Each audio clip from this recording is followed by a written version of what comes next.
સુરતના અલથાણ વિસ્તારમાં સાયબર સેલની ટીમે કોલ સેન્ટર પર દરોડા પાડ્યા હતા। આ કોલ સેન્ટર ઇન્સ્ટિટ્યૂટની આડમાં ચાલતું હતું। સમગ્ર મામલે સાયબર સેલ દ્વારા 50 મોબાઈલ લેપટોપ કોમ્પ્યુટર કબજે કરવામાં આવ્યા તેમજ એક મહિલા સહિત 11 લોકોની ધરપકડ કરવામાં આવી। આ કોલ સેન્ટરમાં લોકોને લોભામણી સ્કીમ આપવામાં આવતી હતી અને તેમની જાળમાં ફસાયેલા લોકોને કોલ કરી કેસમાં ફસાવવાની ધમકી પણ આપવામાં આવતી હતી। સંવાદદાતા શાહિદ જોડાયા છે। શાહિદ, એક કોલ સેન્ટર ઝડપાયું છે, શું જાણકારી?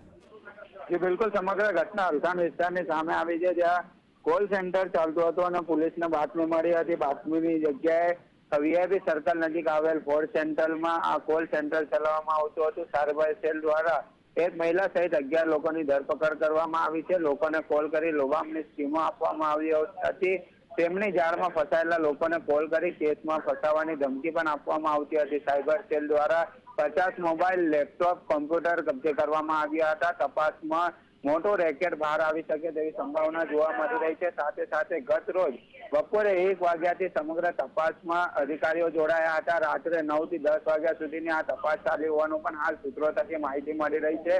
અનેક મહિલાઓ અથવા તો ત્યાં કોલ સેન્ટર પર કામ કરતા લોકોના મોબાઈલ પણ પોલીસ દ્વારા જપ્ત કરવામાં આવ્યા છે અને હાલ તપાસના ધમધમાટ શરૂ કરી દેવામાં આવ્યા છે। જી જી, આભાર।